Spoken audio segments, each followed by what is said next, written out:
Northlight has several parameters in addition to the ones available to other configurations.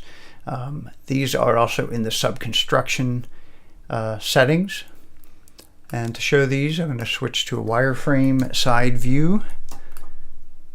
And the first one here is the front height, and that defines the height here below the modules, or the height of the modules.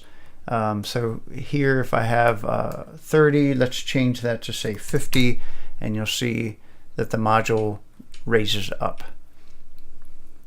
And the top of the subconstruction raises with it. So the second parameter is the height above the window. So that controls how high the subconstruction continues above the modules. So if I change this to 60, you'll see that change accordingly. Top cut is the horizontal dimension of the subconstruction. So if we wanted to change that to say something like 50, you can see how that affects the geometry. The depth parameter controls how deep the back of the subconstruction is from the front. Right now it's set to 400. If we change that to say 350, you'll see that move forward.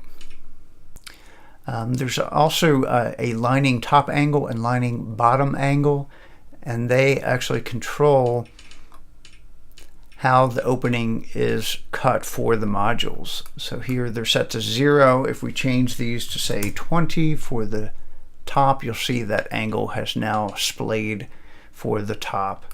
And we could do the same for the bottom. Let's try 40.